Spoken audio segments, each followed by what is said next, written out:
მეორე გადაცემა, ფაქტი, მოვლენა, კომენტარი, ანალიტიკური საუბრები დებულ გიორხელიძესთან ერთად. როგორც შევთანხმდით, 4 შაბათობით 21 საათზე ძირითადი აქცენტი იქნება მსმენელების, მაყურებლების კითხვებზე და განმარტებებზე და ცოტა რაღაცებს თუ მიმდინარე აუცილებელი საკითხები იქნება.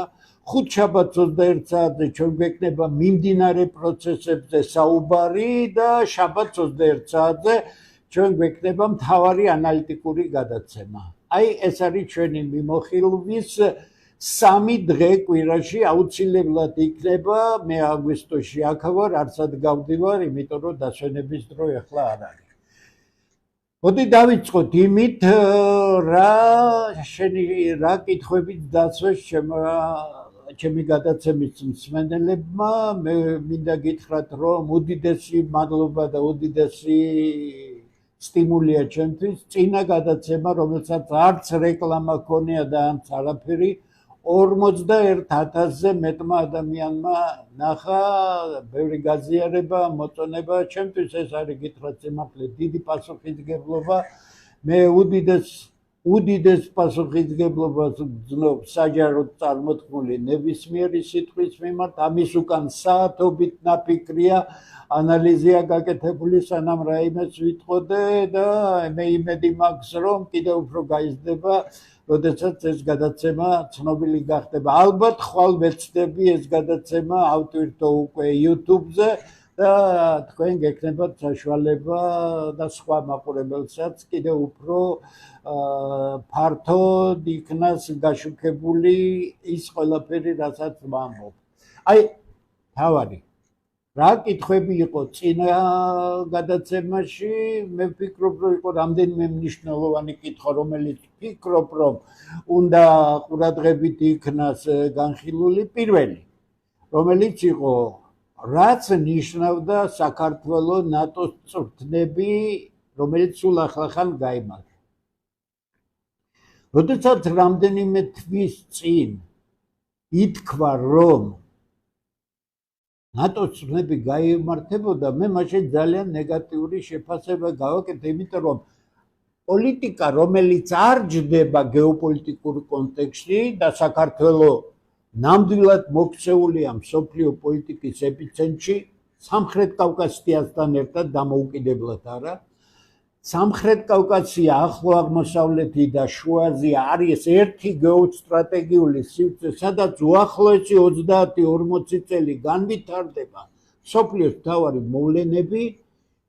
ამ გაურკვეველ, როდესაც მთავარ მოთამაშეებთა შორის არ არსებობს სტრატეგიული შეთანხმება, როცა სერიოზული დაძაბულობა და მსოფლიოში თუ რაიმე ხდება მხოლოდ იმის გამო, რომ მთავარი მოთამაშეები, განსაკუთრებით შეერთებული შტატები და რუსეთი, მეორე პლანზე უკვე ჩინეთი, შეერთებული შტატები არ არიან შეთანხმებული სტრატეგიულ მთავარ საკითხებზე. არ არსებობს ბალანსები, ინტერესების ბალანსები, არ არსებობს პოლიტიკური ბალანსები და ამ დროს მსოფლიო ეპიცენტრში მოქცეული საქართველოს იღებს გადაწყვეტილებას, მიიღოს სამხრივი გადაწყვეტილება და ითამაშოს ერთი მხარის სასარგებლოდ სხვა მხარეების წინამდე. ხაზს უსვამ, თუ ვინმეს გონია, რომ ნატოს წვრთნები ეს ნეიტრალური საქციელია და არავის არ ეხება, მაშინ ეს ძალიან დიდი შეცდომაა, იმიტომ რომ ნატო არის რუსეთი, კარგია ნატო, ცუდია ნატო, რუსეთი კარგია, რუსეთი ცუდია. ამას მნიშვნელობა ნატო, ევროკავშირი დასავლეთი მთლიანობაში არის მტრულად განწყობილი რუსეთის მიმართ და ჩვენ მეზობელი სახელმწიფოს მიმართ ვდგამთ მტრულ ნაბიჯს, იმიტომ რომ იმდენი გამბედაობაც კი არ ყოფნის საქართველოს ხელისუფლებას თქვას, რომ რუსეთის წინააღმდეგ მოქმედებს დასავლეთთან ერთად. ამას ვერ იტყვის, იმიტომ რომ დასავლეთი ვერ უშველის საქართველოს, ისე დასრულდება ქართული სახელმწიფო. ამიტომ აბსოლუტურად მცდარი გადაწყვეტილება, ეს არის საქართველოს ხელისუფლების პოლიტიკური უმწიფრობის ორსკანზე ჯდომის სრულის და როგორ იცით, აი რომ ლავირებ, რაც სიგლახის ნიშანი. ლავირება ყოველთვის არის სიგლახი. შენ უნდა იყო გამოკვეთილი პოზიციის მქონე, ამიტომ ვამბობ, მე საქართველოს მომავალი არის არა ლავირებაში, არამედ მიუმხრობლობის პოლიტიკაში, ყველასთან ურთიერთობის ძალიან კაცრი, ხისტი, საქმიანი, პრაგმატული ურთიერთობისა ერთ მაგალითს გეტყვით. თქვენ კარგად იცით ამ ბოლო პერიოდში აზერბაიჯანის და რუსეთის ურთიერთობებში რაღაც დაძაბულობის შექმნა, მაგრამ სიტუაცია სხვა არის, შეუძლებელია ჩვენ აზერბაიჯანი და რუსეთი განვიხილოთ ერთ ციფრში, ან აზერბაიჯანი და თქვათ ამერიკა ერთ ციფრში, ან სომხეთი და რუსეთი, ან სომხეთი და ამერიკა გამორიცხულია. საკმარისი იყო რაღაც ნაბიჯები, თუ მიაქციეთ თქვენ რუსეთის ოფიციალურ ხელისუფლებას, ფაქტიურად არ შეუფასებია, იყო ანალიტიკოსების დონეზე საუბარი და როდესაც აზერბაიჯანის ყოფილმა საგარეო საქმეთა მინისტრმა დაუშვა ის, რაც პოლიტიკური თვალსაზრისით არის იმის პრეტენზიის გაცხადება, რომ დერბენტი აზერბაიჯანულია, მან თქვა, ვისეუბნებიანო, რუსებიო, დაბრუნდითო, სახშიო, როგორო, ესე იგი, ძირითადი მოსახლეობა დერბენტისაო, რომელიც დაღესტანის შემადგენლობაშია, როგორო, რუსეთის ყველაზე ძირძველი მოსახლეობო, სახში უნდა დაბრუნდესო, სად უნდა დაბრუნდესო. საკმარისი იყო ეს სისულელე გაჟღერებულიყო და მეორე დღესვე ალიევი გამოვიდა და განცხადება გააკეთა. აზერბაიჯანი ამიერკავკასიაში არის სამხრეთ კავკასიაში ძალიან სერიოზული სახელმწიფო, ამიტომ ჩვენ მეგობრებს რუსეთსა და უკრაინას ვთავაზობთ, რომ აზერბაიჯანი გახადონ მოლაპარაკების ადგილი და ასე შემდეგ და ეს არის პოლიტიკა. ძალიან კარგად შეაფასა ალიევმა თუ რა შეიძლება მოხდეს და ამიტომ ჩვენც გვმართებთ ძალიან სერიოზულად მოვექცეთ იმ სიტუაციებს, რაც არის. მეორე, ნიშნულოვანი რამ. ერთმა ჩემმა ნაცნობმა ასაკოვანი კაცია, ნამდვილად არ არის გაუნათლებელი კაცი ან რაიმე, კითხა ასეთი რამ. აი აღიარება გააკეთაო ერთ-ერთმა, რომ არ მოგცესო სასამართლო რეფორმის ჩატარების საშუალებაო. ასევე რაგვარია ეს კომისიის თავმჯდომარე რომ არის, იმანო თქვაო, რომ თიც მიქნევდა ელჩიო, ბიძინა ივანიშვილმა თქვაო ესო. მე უნდა გითხრათ, რომ და მეუბნება, მეკითხება, არის თუ არა საქართველოს დამოუკიდებელი და გვაქვს თუ არა, ესე იგი, დამოუკიდებელი სახელმწიფო, ამაზე ისაუბრეთ. საუბრობ. ეს განცხადებები არის ბლეფი, ეს არასერიოზული განცხადებებია, იმიტომ რომ შენ დაუშვი პოსტფაქტუმ რაიმე აღიარება არაფერს არ ნიშნავს. შენ დაუშვი, რომ ვიღაცას შეუძლია ელჩს შეუძლია თითი დაგექნიოს მთავრობას, ვიღაცას შეუძლია არ გაგაკეთებინოს. რატომ? იმიტომ რომ თვითონ მოგიყვანეს ხელისუფლებაში და გვინდა თუ არა დამოუკიდებელი სახელმწიფო, ეს ამერიკელების საქმე არ არის, ეს არ არის რუსების საქმე, ეს არ არის ევროპელების გადასაწყვეტი საქმე. კითხვა, გვინდა თუ არა დამოუკიდებელი სახელმწიფო, ამაზე პასუხი უნდა გასცეს თითოეულმა ქართველმა, ვისაც რაღაც მოეთხოვება ამ ქვეყანაზე. თუ ქართველებს უნდა თავისი სახელმწიფო, მათ ექნებათ თავისი სახელმწიფო, იგი დამოუკიდებელი იქნება, დამოუკიდებელი რაც ნიშნავს. შენ ამ სამყაროში უნდა იყო, ამიტომ შენ კარგად უნდა იცოდე, რა ხდება მსოფლიოში, არ იყო იმ ვირეშმაკა პოლიტიკის გამტარებელი, როცა უკვე 33 წელია ატარებს საქართველოს ხელისუფლებები, ამიტომ კითხვები გვაქვს ჩვენს თავთან. არავინ, ვერავინ, ვერანაირი გზით ვერ შეუშლის საქართველოს დამოუკიდებელ ცხოვრებას, დამოუკიდებელი პოლიტიკის გატარებას, რაც სულაც არ ნიშნავს იმას, რომ ჩვენ ამერიკელების ინტერესები არ უნდა ვიცოდეთ და გონივრულად არ უნდა ვეცადოთ ხელშეწყობას იმისა, რომ შეერთებული შტატები და რუსეთი ერთმანეთთან ისე შეთანხმდნენ, რომ ჩვენ არ გავერიოთ ამ საქმეში, იმიტომ რომ დიდი მოთამაშეების დაპირისპირებაში შეხვიდე ან დიდი ბოდიში და საერთოდ გონებრივად განადგურებული ადამიანი უნდა იყო, ან პროვოკატორი, რომელიც თამაშობს მარიონეტულ თამაშს, რომელიმე თავარი მოთამაშეს სასარგებლოდ. აი ეს არის ჩვენი თავარი საკითხი. ნუ ვაბრალებთ უცხოელ ელჩებს იმას, რასაც აკეთებენ, ეს დაუშვათ საქართველოს ხელისუფლება. რა უშლის იმას, რომ თავხედი ელჩი გამოაცხადო პერსონა ნონ გრატად, რაც სულაც არ ნიშნავს იმ სახელმწიფოს შეურაცხყოფას ან უპატივცემულობას, ამის დიპლომატიური ფორმები არსებობს და მიაბრძანო ქვეყნიდან, მაგრამ ამას ვერ გააკეთებ, იმიტომ რომ როგორც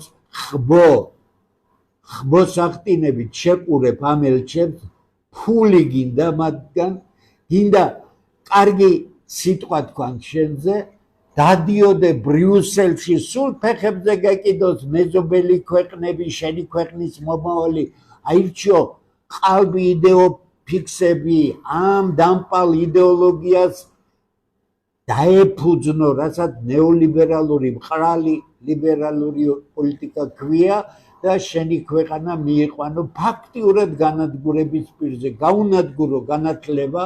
ახლა არ მითხრათ ეხა ამერიკელებმა და ევროპელებმა დაგვავალესო, მე რა რომ დაგავალეს, რატო გააკეთე? უნდა გააკეთო? ჩვენი საუკეთესო ახალგაზრდობა ხაზს უსვამ, მთელი ჩემი ცხოვრება განათლების სფეროში მუშაობდა.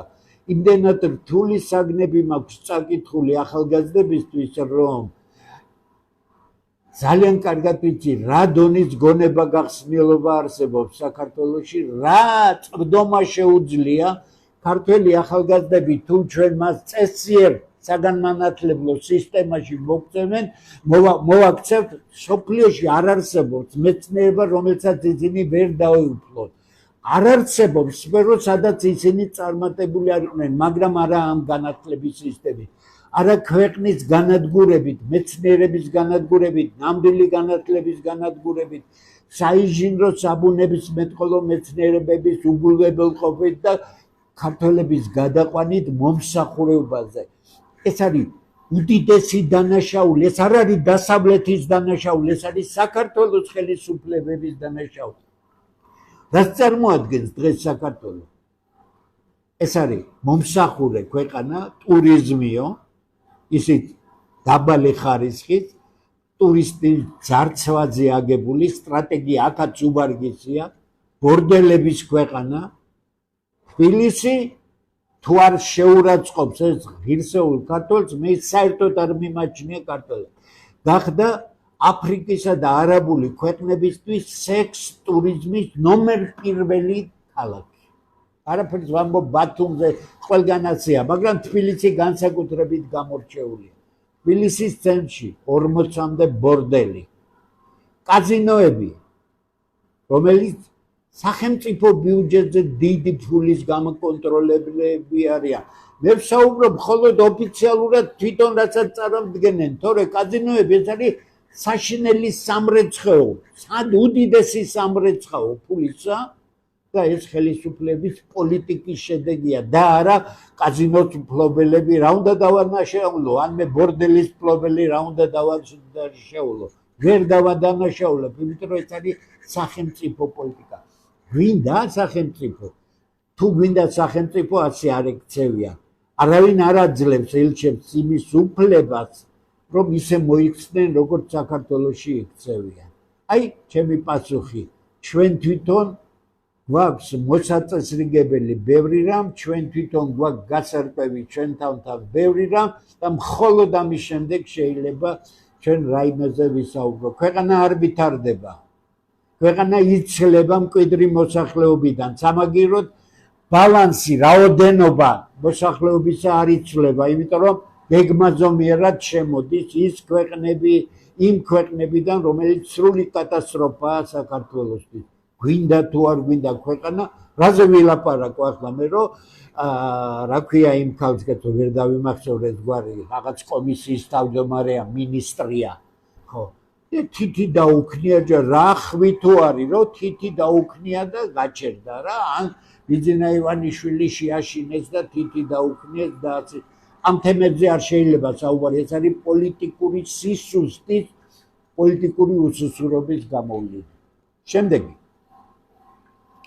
შემდეგი ძალიან მნიშვნელოვანი კითხვა რომელიც ერთმა მე არ ვიცნობ პირადად სერიოზულმა კაცმა მითხრა აი როგორ ფიქრობთ თქვენ რომ ქართველთა დიდი გაერთიანება არ არის პოლიტიკური ძალა და თქვენ კი გინდათ რაღაც შეცვალოთ ქვეყანაში ხაც უცვამ განმარტებას ვიძლევი კარგად უნდა გავერკვიოთ რა უნდა ინიციატორებს ქართველთა დიდი გაერთიანების სახით რა კი პოლიტიკური სისტემა ქვეყანაში განადგურებულია პოლიტიკური სისტემა უნდა იყოს აგებული შეკავებისა და გაწონასწორების პრინციპებზე მსოფლმხედველობრივად განსხვავებული პოლიტიკური პარტიები ერთმანეთს უნდა აბალანსებდნენ ერთმანეთის გარეშე გადაწყვეტილებას ვერ იღებენ ცხადი ასეთი 100 და 200 პარტია ვერ იქნება შეიძლება იყოს მაქსიმუმ 3 5 6 7 პარტია მაქსიმუმ როცა ბალანსები შეიძლება ესე ძალიან ბევრი ვთქვი მაგრამ ასეთი რამ არ არსებობს ჩვენთან პარტიული პოლიტიკური ცხოვრების ჩამოყალიბება ვერ მოხდა დაიწყო 90-იანი წლების დასაწყისში და შემდეგ უკვე იმ სახელმწიფო გადატრიალების მერე მოხდა 95-ში სრული ცვლილება კურსისა, როდესაც ედუარდ შევარდნაძეს უთხრეს როგორ გავაგრძელოთ ასეთი მრავალ რომ იტყვიან გვარი პარლამენტი დავტოვოთ, როგორც იყო 92-95 წლებში, თუ გადავიდეთ უფრო ჰომოგენურ, ანუ ძალიან იმ სქემაზე, რომელიც 95-ში დამყარდა. მოქალაქეთა კავშირი როგორც ხელთუქმნელი წარმონაქმნი, შავი პარტია აღორძინება, აბა ისე როგორ იქნები ხელთუქმნელი შავი თუ არ გებრძვის, ხო სწორია? და ამ ძალიან კარგად გათვლილ ტექნოლოგიურ სქემაზე აიგო შემდგომი პოლიტიკური ცხოვრება. ყველა პოლიტიკური პარტია დღეს განადგურებულია და არაფერს არ წარმოადგენს. 333-ზე მეტი პარტია და აქედან რეგისტრირებული 250-ზე მეტი პარტია არის. სრული კატასტროფაა. ამდენივე არის ეგრეთ წოდებული მოძრაობა და 34,000 არასამთავრობო ორგანიზაცია. შეხვიდე ამ სქემაში, ყველა არის ფულთან დაკავშირებული. ეგრეთ წოდებული ოპოზიცია ფულზეა ორიენტირებული, მათ შორის ძალიან სერიოზულად ფინანსდება დღევანდელი ხელისუფლების მიერ გარედან და ისინი ერთად წარმოქმნიან იმ განუყოფელ ნაწილს, რომელიც მათ ტოვებს ხელისუფლების, რომ იტყვიან, ზედაპირზე და ამ თამაშის შედეგად ქვეყანა აღარ ვითარდება. ამას დღეს რეგისტრირებული პარტიები ვერ დაუპირისპირდებიან, ძალა არ არის ამისი.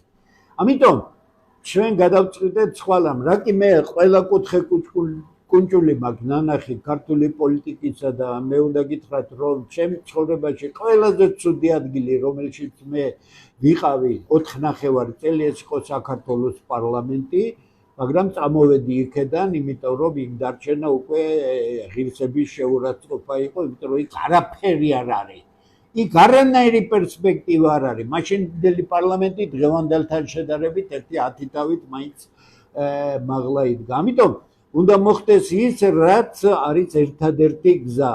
ქართველების საღი გადარჩენილი ქართველები და არა ყველა ქართველი. რატომღაც ქართველთა დიდი გაერთიანება ზოგიერთ გონია რომ ყველა ქართველი უნდა გაერთიანდეს, ასეთი რამ სოფლიოში არ მომხდარა და არც საქართველოში არ მოხდება.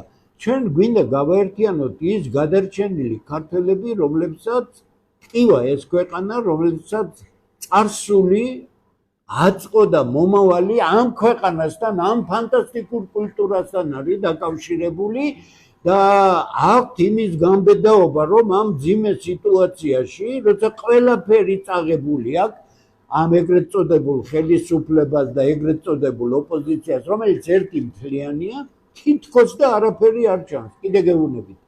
დღეს თანამედროვე ტექნიკა განვითარებულია, თუ გნებავთ მე დღეს რო ვსაუბრობ, მე არ ვსაუბრობ რომელიღაცა ტელევიზია, რა განსხვავებაა ჩემს დღევანდელ საუბარსა და რომელიმე კუდრაჭა ტელევიზიაში ჯდომა, სადაც მე ჩემი 30 წლიანი საზოგადოებრივი პოლიტიკური საქმიანობის შედეგად ყველა ტელევიზიაში თითქმის საათები მაქვს გატარებული.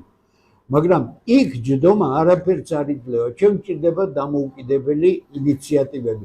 ჩვენ გვინდა თვითორგანიზაცია იმ ხალხისა, რომლებსაც სურთ ეს ქვეყანა და ამისთვის გზად არიან რომ ნაბიჯი გადადგან. ნაბიჯი არის გაერთიანება, ჯერჯერობით არ არის ეს პროცესი მიდის, მაგრამ თქმა იმისა, რომ ქართულთა დიდი გაერთიანება დღეს არის ძალა, არ იქნება სწორი დრო ცოტაა დარჩენილი, პირდაპირ გეტყვით, მომავალი წლის გაზაფხულამდე ეს არის უკიდურესი დრო, რომ შესაძლებელი გახდეს ძალის დემონსტრირება. რატომაა საჭირო ძალის დემონსტრირება? მაშინ ჩვენ ხელისუფლებას ვეთქვით, აჰა, აქტიური ქართველები.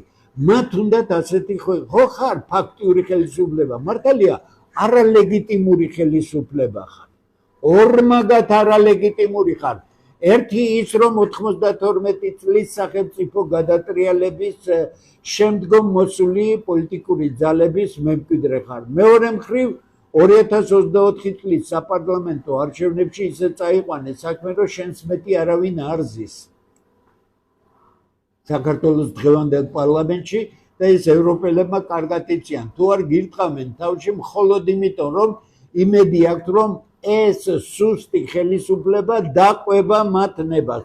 თუ არ დაყვება, ამზადებენ იმ ოპოზიციას, რომელიც შეცვლის ამ ხელისუფლებას, თუ ამას წინ არაფერი არ აღუდგება, ამას ვერაფერი ვერ აღუდგება წინ, ქართველთა გაერთიანება თუ არ იქნა, რომლებიც იქნება ძალა და ის მოითხოვს წესიერ საარჩევნო კანონს შეთანხმებას და ამ შეთანხმებულ რეჟიმში, როცა ყველა მიუჯდება მრგვალ მაგიდას და ყველა ხელს მოაწერს გარკვეულ დეკლარაციას, რომ საქართველოს სახელმწიფო, ქართული კულტურა, ქართული ენა, ქართველი ხალხი ეს არის ხელუხლებელი ფასეულობა, რომელისთვისაც არსებობს ეს სახელმწიფო, როგორ განვითარდეს. აქ შეიძლება ლიბერალურმა ქართველებმა თქვენ, რომ ასე ჯობია, კონსერვატორმა ასე თქვას, ლეიბორისტმა ასე თქვას, დავის საგანია, განხილვის საგანია, რაზეც შევთანხმდებით ის იქნება, მე როგორც უბრალოდ ზომიერი კონსერვატორი ვფიქრობ, რომ ყველაზე კარგი განვითარება შეიძლება და სხვაგან ვერცად ვერ მოხდა ეს განვითარება, თუ არა კონსერვატული პოზიციებიდან, რაც სულაც არ ნიშნავს რომელიმე პარტიის კუთვნილებას. ამიტომ ჯერ გაერთიანება, მე ერთად გადავწყვეტ რა არის შემდგომი ნაბიჯებისთვის გადასადგმელი. მე ვფიქრობ, რომ ახალი მთავრობა, რომელიც თუ ამ გზით იქნება მოყვანილი და თუ არ იქნება, მაშინ სულ მალე ამ ქვეყანაში ქართველები ეროვნული უმცირესობა იქნება და მე გინდა პოდკასტები ვაკეთოთ, გინდა შევიკრიბოთ, გინდა ასე გავაკეთოთ, ყველაფერი დასრულებული იქნება. მე მინდა ითხრათ ზუსტად, თუ ეს პოლიტიკა გაგრძელდა ქვეყანაში, რაც ხდება, ქართველები გადავლენ ეროვნულ უმცირესობაში და ქართველების ისტორია საქართველოში დასრულდება. სიმბოლურად 300,000-მდე კაცის დატოვება უნდა აქვს. დანარჩენი სიმბოლო იქნება, ჩამოვლენ როგორც რეზერვაციებია ამერიკაში, ინდიელები ახლა ძალიან კარგ რაღაცებს აკეთებენ, ხელმარჯვე ოსტატებია, მათი ხელით ნაკეთები, ძალიან სერიოზული ფასები ღირს და ტურისტები. ისე ჩვენც ვიქნებით ცეკვა თამაში გვეხმარება, ბერიქიფეობა, სუფრის გაწყობა, მომსახურეობა, სიძლახეში გვინდა. ჩავალყოთ ჩვენი უზარმაზარი ნიჭი, ჩვენი უზარმაზარი კულტურა, ამიტომ ჩვენ შეურიგებელი ვიქნებით, იმედი მაქვს. არ არის დღეს სათანადო აქტივობა. ხას უსვამ, მე მესმის ქართული 33 წლიანი არანორმალური პრესი, ადამიანებს დაკარგული აქვს საკუთარი თავის წმენა, ადამიანებს არ ჯერათ არაფრის, ისე ვიღაცის ხელს შეყურებენ, რომ გვიშველის, ვერავინ ვერ გიშველის. მაგრამ მე პირადად და იგივე იმ ადამიანებს, რომლებმაც ერთად გადავწყვიტეთ ამ მიმართულებით ცვლა, რომ არ ქონდეს იმის დიდი რწმენა და იმედი, რომ საქართველოს საღია, გადარჩენილია, ძალიან შეურაცხყოფილია, ძალიან დამცირებულია ქართველი, მაგრამ ეს იყო ყოველთვის ამოსავალი იმ დიდი მუხტისათვის, რომელიც საქართველოს ყოველთვის ჰქონდა. შემდეგი კითხვა, რომელიც არის დაკავშირებული იმასთან, რომ აი როგორი უნდა იყოს სახელმწიფო მოწყობა და ასე შემდეგ. მე ამაზე შემიძლია საათობით გესაუბროთ, მაგრამ დღეს ამაზე საუბარი გამართლებული არ იქნება. არ ხარ ძალა, შენ ვერ გაიტან ამას. მაგრამ არის სამი რამ, რომელიც ყველაფრის საფუძველი. პირველი, გვინდა თუ არა ჩვენ ქართულ სახელმწიფოში თვითმმართველობა. იმას, რაც დღეს არის თვითმმართველობა, ვინმეს თვითმმართველობა თუ გონია, ძალიან ცდება. ის არის მართვის მექანიზმი საბჭოთა დროინდელი რაიონული სისტემის ადმინისტრაციული ტერიტორიული მოწყობა და საბჭოთა კავშირში იცით, ჯერ იყო ოლქები და მე ის დიდი იყო და დაარაიონეს. ჩემს დროს მოხდა, რომ ქუთაისი გაიყო ორ რაიონად, ლენინის რაიონად და ავტოქარხნის რაიონად. რატო? იმიტომ, რომ თლად კონტროლი ყოფილიყო ადგილებზე ისე, რომ ვინმე სადმე ვერ იმერულად გაფაჩუნებული. რატომ შეინარჩუნა რევოლუციის შემდეგ? ანუ სამხედრო გადატრიალების შემდეგ ხელისუფლება, იმიტომ რომ ისიც საბჭოთა მენტალობის ნაყოფი იყო და მას არანაირი ახალი მოწყობა არ ჭირდებოდა. 1995 წელს მიღებულ ძალიან კარგ კონსტიტუციაში ორი უსაშველოდ სუსტი ადგილი იყო. პირველი, ადმინისტრაციული ტერიტორიული მოწყობა არ იყო განსაზღვრული და მოიმიზეზეს ცხინვალის რეგიონი და აფხაზეთი და არაფერ შუაში არ. და მეორე, მთავრობის საკითხი არ იყო გადაწყვეტილი. რა არის მთავრობა? არ არსებობდა ასეთი ცნება. შემდეგ, როცა 2003 წლის ეგრეთ წოდებული სიაფანდობა მოხდა, რასაც ვარდების რევოლუცია ჰქვია, ეს კონცერტი შეცვალეს, გადააგდეს უზარმაზარი კონსენსუსით მიღებული კონსტიტუცია და სამი ადამიანის ჩოხები გამოკერეს. ერთი ქალბატონია ჩოხის ნაცვლად ქალბატონის ტანსაცმელი გამოუწყვეს და მივიღეთ ვირეშმაკული ხელისუფლება, რომლის შედეგებით 9 წლის შემდეგ გამოჩნდა, თუმცა მაშინაც ყველაფერი ცნობილი იყო. 2012 წელი ქართველების მიამიტობის შედეგი, რომ არიქა მოვა ახალი ხელისუფლება და არაფერს არ თხოვდნენ. სამართლიანობა იქნება აღდგენილიო. თქვენ რა სამართლიანობაც აღდგა, კარგად იცით, ამიტომ ამ თემას არ გავაგრძელებ. ქვეყნის ადმინისტრაციული ტერიტორიული მოწყობის საკითხი არის ფუნდამენტალური, იმიტომ რომ ამაზე იგება კონსტიტუცია, ამაზე იგება პარლამენტის სტრუქტურა, ამაზე იგება მთავრობა. თუ ჩვენ თვითმმართველობა გვინდა, სამი რამ უნდა გაირკვეს. პირველი, თვითმმართველი ერთეულის ექსკლუზიური უფლებები, რომლებშიც ვერანაირად ვერ ჩაერევა ცენტრალური ხელისუფლება, თუ არა სასამართლოზე. მეორე, ცენტრალური ხელისუფლების ექსკლუზიური უფლება თვითმმართველ ერთეულზე. თვითმმართველობა არ ნიშნავს, რომ შენ სახელმწიფოს მაგიერ მიიღებ რაიმე გადაწყვეტილებას, არ მოხდება ეს. ამიტომ ეს მეორე. და მესამე, ურთიერთგადაცემადი საკითხები, ანუ როცა თვითმმართველობის შესაბამისი ორგანო, უფლებამოსილი ორგანო ჩათვლის, რომ ეხლა ეს უფლებები ჩვენ ადგილობრივ მმართველობის დონეზე კარგად არ გამოგდის და არ შეგვიძლია, ამიტომ გადავცეთ ხელისუფლებას ცენტრალურ ან და პირიქით ცენტრალური ხელისუფლება იტყვის, მოდით ეს უფლებები გადავცეთ ახლა ადგილობრივ ხელისუფლებას. თუ თქვენ ექსკლუზიური უფლებები გაქვთ ადგილზე, თქვენ უნდა გქონდეთ საკუთარი ფინანსები, რომელიც არ არის ცენტრალური ბიუჯეტიდან გამოყოფა დაქვემდებარებული. დღევანდელი თვითმმართველი ერთეულები რაც წარმოადგენს თბილისი, რასაც გადაუგდებს და თან დიდი ვალდებულებებით, ის არის თვითმმართველობის არ არის ეს თვითმმართველობა. ამიტომ მეორე მთავარი საკითხი, უნდა იყოს ეს უნიტარული სახელმწიფო, თუ უნდა იყოს ცოტა უფრო სხვანაირი მოწყობის, მე არ ვიტყვი ფედერალურ სახელმწიფოს, იმიტომ რომ ჩვენ გვინდა თუ არ გვინდა ეფექტური მმართველობის თვალსაზრისით უნდა ვისაუბროთ შემდეგზე.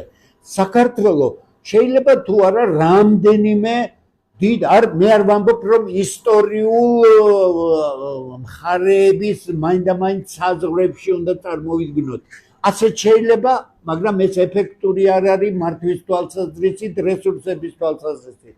ორ შეიძლება 4-5 რეგიონი გაერთიანდეს ისეთნაირად საქართველოში, რომელიც ეკონომიკური თვალსაზრისით თვითკმარი იქნება მეტნაკლებად და შემდეგ უკვე ავაწყოთ პარლამენტი, რომელიც იქნება რეგიონალური წარმომადგენლობის დონეზეც და გნებავთ პარტიული წარმომადგენლობის დონეზე. დღეს რა გააკეთა დღევანდელმა ხელისუფლებამ?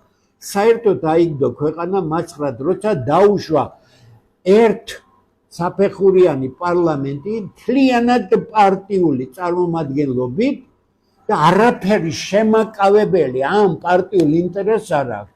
თქვენ თუ გონიათ პარტიები როცა ხდებიან საქართველოს პარლამენტში და მათ გამაწონასწორებელი არაფერი გააჩნიათ, ისინი დღე-დღე ქვეყნის განვითარებაზე ფიქრობენ, შემიძლია ჩემი გამოცდილებით გითხრათ, სულ ცალფეხზე კიდიათ ეს ქვეყანა, იქ ფულია მთავარი, ფული კი არის ერთ ჯამში და ამ ჯამში, მოდი იმერულად რო გითხრათ, მძღნერიან ჯამში იქედან იკვებება ხელისუფლების ჩრდილოვანი შემოსავლებით და ოპოზიციაც. ოღონდ უნდა განაცხადო, რომ გინდა ამაში ჩახტე, ან თითი ჩაყო, შესაბამისი ვალდებულებები გექნება. ამიტომ მოუწყობელი ქვეყანა, რომელ სახელმწიფოზე ვლაპარაკობთ ჩვენ, როდესაც არის არაფორმალური მმართველობა, სადაც მთავრობა პარლამენტი და სასამართლო არაფერს არ წარმოადგენს, ყველაფერი წყდება ერთ ადგილზე. ამიტომ ფუნდამენტალური საკითხებია გადასაწყვეტი ადმინისტრაციულ ტერიტორიული მოწყობა და თვითმმართველობის რაობა. ყველაფერზე ნაფიქრია, ჩამოყალიბებულია, უბრალოდ ეხლა არ ვისაუბრე, მე გითხარით თავარი პრინციპები, როგორ აჯობებს, ეს სასაუბროა და მოვა ამის დრო თუ მოვა. თუ არ მოვა, გითხარით, ყველაფერი დასრულდება ყოველგვარი სახელმწიფო მოწყობების გარეშე. ამას უჩვენოთ პატრონები, ვინცაც გაუჩნდება ამ ქვეყანას, ისედაც მოაწყობენ და აქ საოცარ ქვეყანის აშენება აგებული, გადაწყვეტილი, ოღონდ არა ქართველების. კიდევ ერთი საკითხი, რომელსაც მინდა შევეხო. ჩემთან არაერთი ადამიანი მოდის, მირეკავენ, თხოვენ შეხვედრას, მე რა თქმა უნდა, თავაზიანი ადამიანი ვარ და ჩემი საქმიანობიდან გამომდინარე, მინდა ყველას, ვისაც კი სურვილი ექნება, შევხვდე, დაველაპარაკო, მოვისმინო მისი აზრი, მოდიან, ინტენსიურად მოდიან.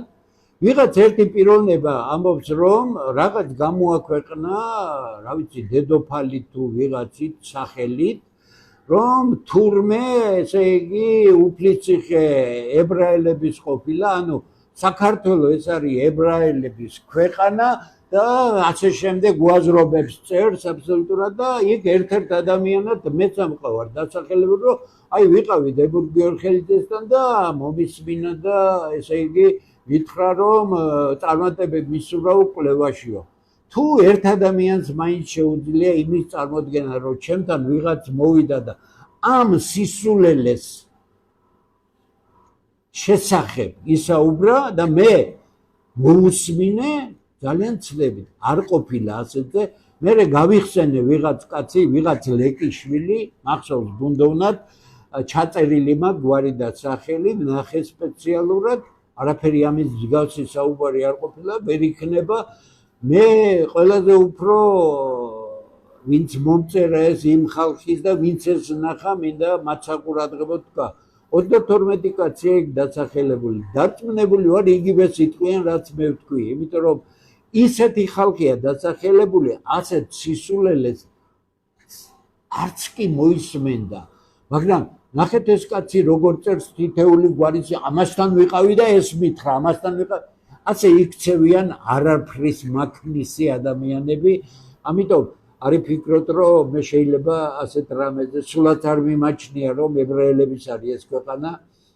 არც ის მიმაჩნია სწორედ, რომ 21-26 საუკუნე თითქოს რაღაცა იყო, ეს ზღაპრები, სინამდვილეში ისტორია ცოტა სხვა არის და ეს ისტორია ქართველებისთვის ცნობილი არ არის.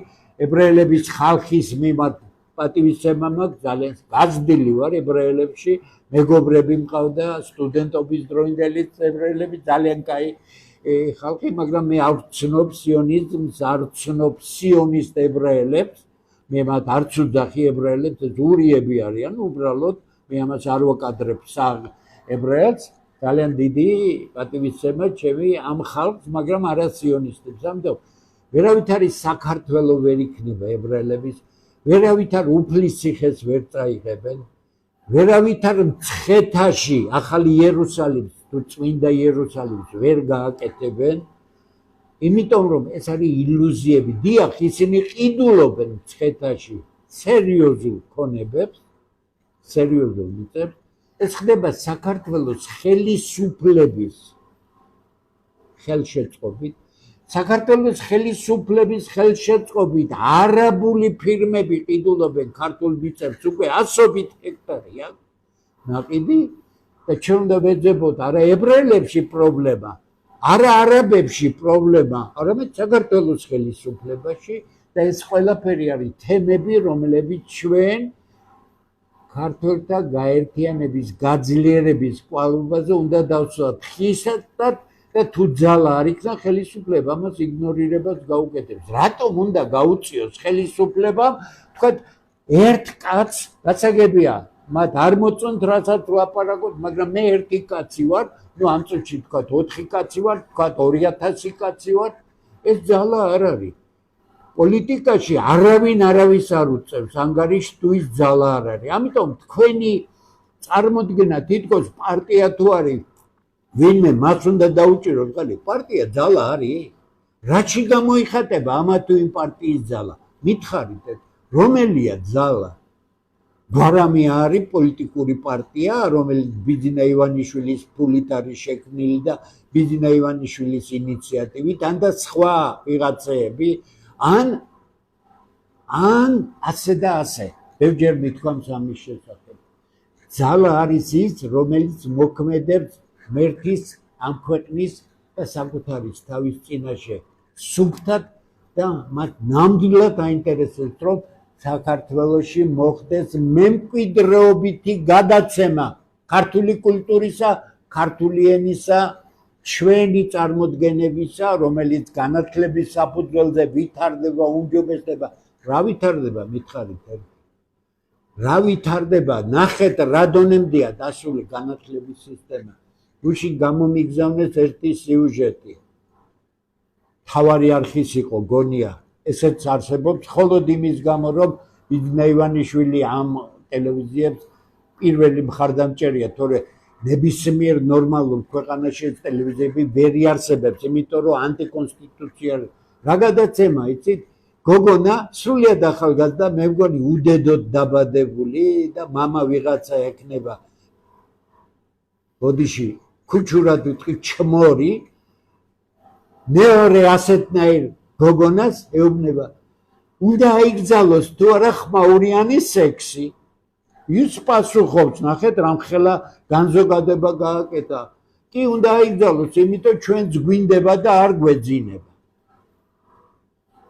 ეხლა ამ გოგონებს დავაბრალო რაიმე, ამ საცო და უბადრუკ არსებებს, იმ ახალგაზრდებს დავაბრალო რაიმე რომლებიც სისულელეებს ბოდავენ ევროპაში რომ მიდიან საქართველო გაქვს საოცარი კულტურა გაქვს მოაწყე განვითარებული ქვეყანა გახადე განათლებაზე მეცნიერებაზე შრომაზე წარმოებაზე დაფუძნებული და იყავი ევროპის მეგობარი ვინ გიშლის არა შენ გონია რომ ევროპაში თუ შინ წახვალ განვითარდები განვითარებას არ უწყობს ხელს არაფერი გარდა ერთისა გარდა ცოდნისა და ცოდნის დაგროვებისა არ არსებობს სხვა ფაქტორი გარდა ცოდნისა ცოდნის გარდა არაფერი არ ავითარებს ქვეყნებს აიღეთ ჩემი წიგნი თანამედროვე უმაღლესი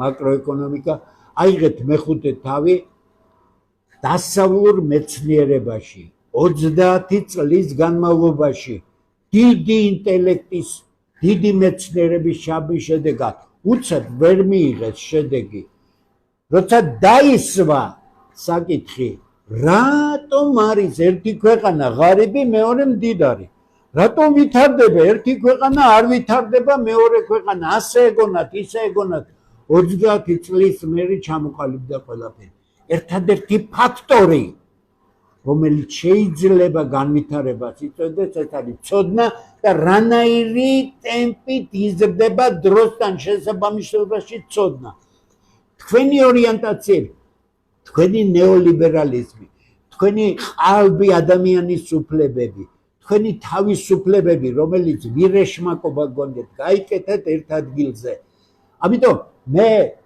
საღ ადამიანებს მივმართავ რატომ გვინდა წავიდეთ ის რასაც მეცნიერება ამტკიცებს რატომ გვინდა წავიდეთ ჩვენი კულტურული წარმოდგენების ფასეულობების წინააღმდეგ შეცდომა იქნება თუ ჩვენ ამ კულტურას გავყინავთ იმიტომ რომ გაყინული კულტურა მოკვდება მაგრამ ეს კულტურა უნდა ვითარდებოდეს საკუთარი ფუძიდან ამომავალი ტრაექტორიით აღმავალი ტრაექტორიით ამას კი მხოლოდ განათლებული ხალხი განათლებული ინტელექტუალური ელიტა და არა ისეთი გამყიდველი ინტელექტუალური ელიტა ჭირდება როგორიც დღეს სამწუხაროდ არა გვაქვს გარდა გათითოკაცებული ადამიანი აი ეს არის თემა არის მნიშვნელოვანი ეხლა შემდეგ როგორი უნდა იყოს სოფლის მეურნეობა როგორი უნდა იყოს ეკონომიკის სხვა დარგები და ასე შემდეგ ქვეყნის სოციალურ-ეკონომიკური განვითარების სტრატეგია შემუშავებულია რამდენიმე ტომი არსებობს ერთ მშვენიერ გადაცემას მივუძღვებ ამაზე და გაჩვენებთ ყველაფერს თუ გნებავთ მოგძანდით ჩემთან და ვიცმოდით განახებთ იმას რაზე ვისაუბრო ახლა ეს ხო ბლა არ არის ვიღაც პროგრამებს რომ აქვეყნებს ეს არის მეცნიერული ნაშრომები სადაც ფორმულები გრაფიკები და ასე შემდეგ ეს არ არის სატელევიზიო განხილვის ეს არის აუდიტორიაში პროფესიული განხილვის საგანი ამ გაკეთებული სისწორე რომ გითხრათ მე რამდენად კარგად არის გაკეთებული წელს გამოქვეყნდა ჩემი სტატია გერმანიის ერთ-ერთ ცნობილ სამეცნიერო ჟურნალში ინგლისურენოვანში სადაც მე ენერგეტიკის კავკასიურ პრობლემებზე საუბრობდი და იქ ბოტანილი მაგ დღევანდელი მდგომარეობა და უნდა გითხრათ რომ სხვაობა რომელიც ჩვენ წლების წინ გავაკეთეთ ფაქტურად 1-2%-ს არ ცილდება ანუ ჩვენ რაც გავთვალეთ რა იქნებოდა 2025 წლისთვის 1-2%-ია რეალობასთან აცილებული და ასე შემდეგ ნებისმიერ სვარამის შემდეგ ყველაფერი გაკეთებულია მე ჰაერზე არ ვსაუბრობ მე პირადად ჩემი ცხოვრების 30 წელი მაქვს დათმობილი იმაზე თუ როგორ შეიძლება ამ ქვეყნის განვითარების გზაზე გადაყვანა ჩემი მთავარი საქმეც ჰქონდა მეცნიერება იყო ლექციები იყო ეს ყველაფერი მაგრამ ეს ჩემი ბუნებრივი მოთხოვნა იყო და მე ეს ყველაფერი სხვასთან ერთად მე უკვე სახე მივეცი სხვასთან ერთად თუმცა კონცეპტუალურად ეს ჩემი ჩამოყალიბებულია ყველაფერი არის გაკეთებული ნება არ არის არ ჩანს რომ ჯერჯერობით ქართველს უნდა განვითარებული ღირსებილ გარემოში ცხოვრება ახლა არ მითხრათ ვინმე მინდა თუ გინდა მაშინ შესაბამისი ნაბიჯი უნდა გადადგა მე ყველას არ მიმართავ იმას ვისაც მართლა უნდა და ამისთვის ნაბიჯის გადადგმა შეუძლია ჩვენ 90-იან წლებში სწორად გვინდოდა დასავლურ ქვეყნებზე ორიენტაცია ეს ხალხის არჩევანი იყო და არა რომელი რატო გვინდოდა იცით 200 წელი რუსეთში ვიყავით ვიცით რა იყო ჩემი თაობიდან ვამბობ მაგრამ იქ უკეთესი ჩანდა მაგრამ ქართული ზერელობის შედეგი ის იყო რომ ქართველებმა არ იფიქრეს როგორ მივიდნენ დასავლეთში იმ აწყობილ ქვეყნებამდე ამიტომ იყო დემაგოგია ამიტომ იყო ბელადომანია მე შემიძლია ცალკე გითხრათ ისტორია თუ როდის გამოვაქვეყნე პირველი სტატიები რეფორმის შესახებ რამდენად წარუმეტებელი აღმოჩნდა 90-იანების დასაწყისში ძიება იმ ხალხისა საქართველოში ვინც შეიკრიბებოდა და ამას იყო ქუთაისის პოლიტექნიკური ინსტიტუტი იყო ძალიან საინტერესო ჯგუფი ძალიან განათლებული ჯგუფი რომელიც განათლების რეფორმაზე სწორად მუშაობდა სხვა რამეზე ჩვენ არავინ არ გვაძულებდა თანამშრომლები ვიყავით ამ ხალხს ძალიან კარგ ადამიანებს ჰქონდათ გავლილი ძალიან სერიოზული სასწავლო სამეცნიერო საქმიანობა და კვალიფიციური იყო და ამაზე მე ცალკე მოვყვები იმიტომ რომ ეს ღირსია აღნიშვნისა უბრალოდ ქვეყანა იყო ყრუ ქვეყანა მისდევდა ლიდერებს ბოდიში რა თქვი ეს ლიდერებს კი არა ბელადებს და ამის შემდეგ ბელადებიდან გამომდინარე ის დაუშვეს რომ საკუთარ ქვეყანას ესროლეს ხერხემალში გადაყეს სწორედ ორიენტაციის გამო ესროლეს ცდარი ორიენტაციის გამო ახალგაზრდები გამოიყენეს და დღესაც ახალგაზრდებს იყენებენ საკუთარი ქვეყნის დასამხობად მე არაერთ ადამიანს შევხვედრი ვარ რომელიც 92 წლის იმ საშინელებაში მონაწილეობდა რასაც საკუთარი ქვეყნის დამხობა იყო და დღესაც ვერ მოუნელებიათ რომ მაშინ შეცდნენ ახალგაზრდები იყვნენ დღევანდელი ახალგაზრდობის ნაწილი იმეორებს ამ შეცდომას თუმცა მე დარწმუნებული ვარ რომ გადატრიალებამდე არ მივა საქმე თუმცა ხელისუფლება ისე იქცევა რომ მე თუ რაიმე ძალა არ გაჩნდა გამაწონასწორებელი ამ ქვეყანაში აუცილებლად მივა გადატრიალებამდე საქმე გეოპოლიტიკური ინტერესები იმდენად დიდია დაუბალანსებლობა ინტერესებისა რომ ყველა შეეცდება გამოიყენოს სათავისოდ საქართველოს ცხადია ეს დაუჯდება საქართველოს ტრაგედიად მაგრამ ეს რო არ მოხდეს ჩვენ ამიტომ გონივრულად ერთმანეთთან უნდა ვისაუბროთ მე შემთხვევით არ დავარქვი ამ გადაცემას ანალიტიკური საუბრები დემურ გიორხელიძესთან ეს არ არის მონოლოგები მე მარტო არ ვისაუბრებ და არა მე ვისაუბრებ ეხა ტექნიკურად არ ამყავს არავინ დამხმარე რომ ყველა დასმულ კითხვას ახლა უპასუხო მე ამ გადაცემა რო დასრულდება შემდეგ აუცილებლად დღესვე თუ არა ხვალ ნახავ ყველაფერს ყველა კითხვას ამოვიწერ და ყველას გიპასუხებ ამიტომ მე მინდა თქვენთან დიალოგი გავაკეთოთ მე არ ვიცი ტექნიკურად ჯერ არ ვიცი როგორ გავაკეთო პირდაპირ როგორ შეიძლება თქვენი შემოყვანა რომ ხმოვანი კითხვები დასვათ გავერკვევი ამაშიც ასე რომ დღეს ჩემი ტელევიზია თქვენ მეორე გადაცემას გთავაზობთ და მე იმედი მაქვს რომ ცოტა ხანში როცა ამ გადაცემის შესახებ უფრო გახმიანდება ნებისმიერ სხვა ტელევიზიაზე უფრო დიდი მრავალრიცხოვანი და შესანიშნავი მაყურებელი ეყოლება ამას და მსმენელი რომელიც ჩემთან ერთად აქტიურად იქნება ჩაბმული იმ საკითხების განხილვაში რომელიც ჩვენთვის სასიცოცხლოდ მნიშვნელოვანია აი ამით მე მინდა დღეს დავამსრულო დღევანდელი შეხვედრა დიდი მადლობა ყველას თქვენ შაბათს გელოდებით 21 საათზე მთავარი ანალიტიკური გადაცემა იქნება და მე მოვძებნი ცოტა დროს დღევანდელ ჩემს გამოცვლაზე რა კითხვებიც იყო იქ მოვძებნო დრო რომ გიპასუხოთ ყველაფერზე არც ერთი კითხვა არ დარჩება უპასუხოთ დიდი მადლობა რომ უყურებთ ამ გადაცემას და მე მაძლევთ ძალიან დიდ სტიმულს კიდევ უფრო დიდი ენერგიით ვიმუშაო დაგემშვიდობებით შაბათამდე